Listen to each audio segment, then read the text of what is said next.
당신은 아직도 마음의 응어리를 간직한 채로 혼자서 화를 삼키며 살아가고 있나요? 내가 하루라도 일찍 이것을 깨달았다면 조금 더 이 아름다운 세상을 즐기면서 살아갔을 텐데 뭐가 그렇게 화가 나서 가슴 속에 한을 품고 살았던 것인지 이제서야 뒤늦게 깨달은 이것들을 이야기하고 조그만 안식을 나누고자 합니다. 첫 번째로 탈무드의 이야기 중에 유명한 이야기 하나를 꺼내볼까 합니다. 한 남자가 말했습니다. 자네, 나 좀 빌려주게. 그러자 수염이 난 남자가 빌려줄 수 없소. 하고 거절했습니다.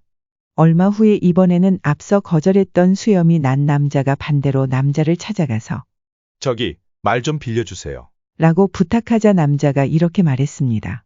자네가 낯을 빌려주지 않았으니 나도 말을 빌려줄 수는 없다네. 이것은 복수입니다. 한 노인이 말했습니다.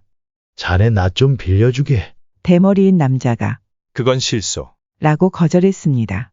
얼마 후 이번엔 앞서 거절했던 대머리 남자가 저기 말을 좀 빌려주십시오. 하고 부탁했습니다. 그러자 노인이 말을 빌려주면서 이렇게 말했습니다. 자네가 낯을 빌려주지 않았지만 나는 자네에게 말을 빌려주겠네. 이것은 증오입니다. 호의를 베풀었는데 이것이 왜 증오인지 궁금해합니다. 오히려 원수를 사랑으로 실천하라는 것이고 악의를 선의로 되갚아 준 것이 아닌가라고 생각하지요. 이와 관련된 상황을 잘 설명해 줄 성경의 구절이 있습니다. 다윗의 큰 아들인 암논이 압살롬의 친동생인 다말을 강간하자 압살롬은 이렇게 말합니다. 지금은 아무 말도 하지 말고 내 집에 있으라. 그리고 억울하다고 형인 암논이나 아버지인 다윗에게 분노하지도 따지지도 않습니다. 하지만 성경은 이 사건으로 인하여 엄청난 증오심을 품었다고 기록하고 있지요. 이후 압살롬의 증오심은 단순하게 암논에게 화를 내거나 부당함을 호소하거나 억울함을 외치는 것을 넘어서 다말을 강간한 암논을 살해하는 보복으로 이어집니다. 하지만 거기서 그의 분노는 멈추지 않았지요. 이 사건을 조용히 넘겼던 아버지 다윗에게 복수의 칼날을 뽑았고 결국 반란까지 일으켜 수많은 사람이 다치고 죽었습니다. 탈무드가 말하는 복수와 증오가 말하고자 하는 것은 바로 인간의 일관된 속성을 말하는 것입니다. 용서를 가장한 증오가 단순한 복수나 화냄보다 훨씬 더 무서울 수 있다는 것을 말하고 있습니다. 낯을 빌려주지 않았다는 안갚음으로 말을 빌려주지 않은 것은 작은 복수입니다. 옹졸하지만 사람들이 살아가는 곳에서는 어디서나 벌어질 수 있는 작은 복수입니다. 그리고 감정의 청산이지요. 두 번째의 경우는 용서라고 착각하지만 자네가 낯을 빌려주지 않았지만라고 언급한 부분에서 마음의 응어리가 남겨져 있다고 암시하는 부분입니다. 그 응어리는 작은 증오의 불씨일 수도 있고 아주 큰 불덩이일 수도 있겠지요. 낯을 빌려주지 않았던 대머리 남자에게 분노라는 불씨를 품고 있었던 것이지요. 이것은 마음의 청산은 끝나지 않았고 분노와 증오라는 불씨의 이자에 이자를 붙여 큰 복수를 준비할 수 있다는 것입니다. 이런 예를 우리 일상에서 수도 없이 찾아볼 수 있습니다. 직장 상사가 매일 같이 부하 직원에게 커피를 끓여오라고 말했습니다. 부하 직원은 웃으며 제가 우리 팀에서 제일 커피를 맛있게 타는 걸 어떻게 하셨습니까? 라고 아부를 부리며 커피를 타왔습니다. 또 다른 부하 직원은 제가 왜 커피를 끓여와야 되는 겁니까? 라고 투덜대며 커피를 타왔습니다. 두 명이 타온 커피는 온전한 것일까요? 커피에 침이라도 뱉은 것은 아닌가? 뱉었다면 누가 침을 뱉은 것일까? 그리고 침을 뱉었다면 당신은 어떻게 할 것인가? 이런 예는 우리 일상에 수도 없이 많습니다. 우리는 커피를 시키는 상사일 수도 있고 커피를 타오는 부하일 수도 있습니다. 내 마음이 용서할 수 없다면 차라리 화를 내고 싸우는 것이 가장 손쉬운 일이고 편한 일일 수 있습니다. 최소한 나의 감정과 타인의 속마음을 알 수 있고 청산을 할 수 있는 가장 빠른 길이니까요. 하지만 용서하지 못하면서 증오를 마음속에 품어놓는 것은 살면서 큰 화로 되돌아올 수 있음을 기억해야 합니다.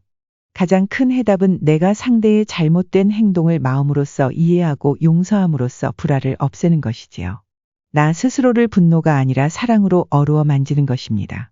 그럼으로써 더 큰 인격으로 거듭나는 것이지요. 모든 사람이 알고 있는 유명한 말이 있습니다. 죄는 미워하되 사람은 미워하지 마라. 히포의 아우구스티누스가 쓴 서신의 내용이지요. 현대 사회의 가장 큰 인격은 스스로를 다스리는 것입니다. 상대방이 나에게 죄를 지었다면 분노하지 말고 화를 내지 말고 마음을 다스려야 합니다. 이것은 상대방의 죄를 용서하라는 말이 아닙니다. 죄는 죄값을 받을 수 있게 하면 되는 것입니다. 상대가 나에게 법에 어긋나는 죄를 지었다면 당장 얼굴을 보며 대화하지 말고 우선 법의 심판에서 죄값을 치르게 하고 대화를 하는 것이 첫 번째입니다. 그리고 옳고 그름을 떠나 마음으로 죄가 아니라 사람을 용서하는 것이 두 번째지요. 법에 어긋나지 않은 죄를 지었다면 그 자리에서 한 발 물러서는 것만으로 상대방을 비롯하여 주위에 있는 사람들도 당신이 큰 인격을 갖춘 사람이라는 것을 알게 될 것입니다. 큰 소리를 치고 욕을 하고 역정을 내는 것이 당장에는 그 사람이 이긴 것처럼 보일 수 있으나 그것은 사람을 경박하게 만들고 가벼운 사람으로 보이게 하여 곁에 있는 사람들이 하나둘씩 떠나게 되는 시작입니다. 요즘 현대 사회는 분노와 혐오가 어느 때보다 막연합니다. 뉴스만 틀면 나오는 사건 사고는 끝이 없지요. 그 중에 뉴스에서 가장 많이 소개되는 것이 층간소음일 겁니다. 하나의 이야기를 들려드리겠습니다. 한층 아래에 살던 어떤 노인은 층간소음으로 상당한 불편을 겪었습니다. 노인은 매일 밤 늦게까지 이웃으로부터 들려오는 고음의 음악 소리와 시끄러운 대화 소리로 잠을 이루지 못했습니다. 가끔은 의심스러운 물건을 내리치는 소리도 들렸고 노인은 이러한 상황으로 인해 매우 고통받았습니다. 처음에는 이러한 소음을 감수해야 한다고 생각하며 조심해달라고 웃으며 말했지만 시간이 흐를수록 소음은 더욱 심해졌습니다. 한 달이라는 시간이 지나자 노인은 마음속에 분노를 느끼게 되었습니다. 이웃과 대화를 번번이 시도했지만 이웃은 소음에 대해 무관심하고 더 심해졌습니다. 내가 다 늙어서 이런 서러움을 겪는다는 감정과 나를 무시하는구나라는 여러 생각들이 머릿속을 가득 채웠고 이제는 TV 소리에도 예민해서 깜짝깜짝 놀라며 화를 참기 어렵게 되었습니다. 그러다 위층에 있는 이웃과 엘리베이터에서 만나게 되었습니다. 노인은 웃으면서 자신에게 인사하는 이웃을 보며 참을 수 없는 분노가 터져나왔지요.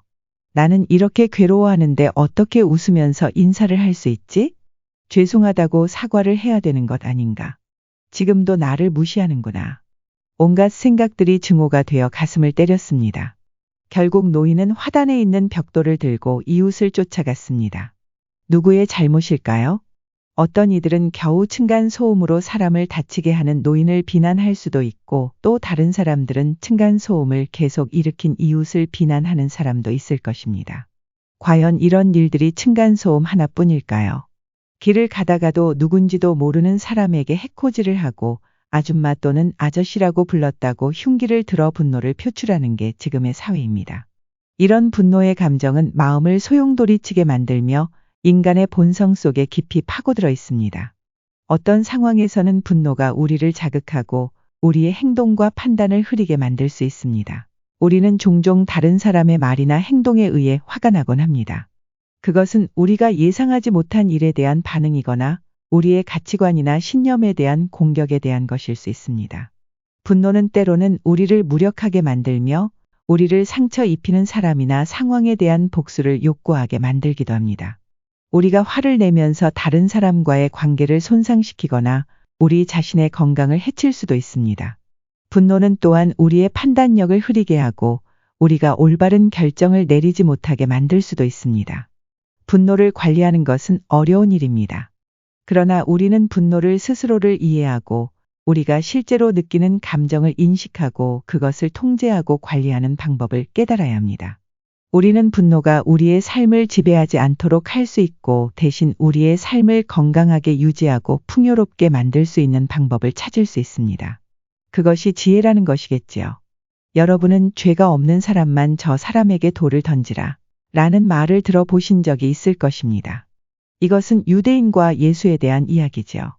당시 유대인들은 모세의 율법을 지키며 살았는데 예수가 활동하던 시기에는 그 율법이 그 본질을 잃고 유대인들만이 특별하다고 여기며 상대방을 천대하고 혐오하게 변질되고 있었습니다. 당시 율법 중에 하나가 가늠한 여자는 사람들이 길거리에 끌고 나와 돌로 때려서 죽이는 것이었지요. 유대인들은 예수를 시험하기 위해 간음을 한 여인을 한 명 데려와서 어떻게 할 것이냐고 따지듯이 물었습니다. 만약에 간음한 여자를 죽이게 된다면 사람을 죽이지 말고 죄를 용서하라던 자신의 가르침에 어긋나는 것이요. 죽이지 않으면 하느님이 주신 모세의 율법을 어기는 것이었습니다. 많은 유대인들이 여자를 죽이라고 소리를 높이며 돌을 들어 올렸지요. 그 모습을 보던 예수는 땅에 무엇을 써서 여자에게 보여주고는 큰 소리로 외쳤습니다. 이들 중에 죄가 없는 사람만이 여인에게 돌을 던지라. 그러자 많은 사람들은 아무도 돌을 던지지 못하고 스스로 부끄러워하며 하나둘 자리를 떠나고 말았습니다. 여인에게 써준 글자에는 이렇게 쓰여져 있었습니다. 앞으로는 다시는 스스로에게 부끄러운 죄를 짓지 말아라. 율법과 원칙에 얽매여 진정한 의미를 못 본 근본주의 태도를 비판하고 남을 욕하기 전에 너부터 돌아보라는 유명한 일화입니다. 이웃과 노인에 빗대어 본다면 율법과 법칙은 층간소음에 대한 공동체의 규칙일 것이고 소음과 벽돌은 바로 자신을 돌아보지 못한 태도일 것입니다. 잘못의 원인을 제공한 사람은 이웃이 맞지만 노인의 대처 역시 지혜롭지 못한 것이지요. 혹자는 노인이 무슨 잘못이 있나? 참고 있어야 했던 것인가? 라고 말씀하실지도 모르겠습니다. 하지만 노인은 처음부터 혼자서 이웃을 이해했고 혼자서 분노한 것입니다. 관리실의 소음에 대해서 알리지도 않았고 층간소음에 대해 법의 도움도 받지 않았지요.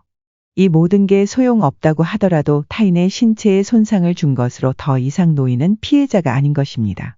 가해자 혹은 범죄자가 된 것이지요.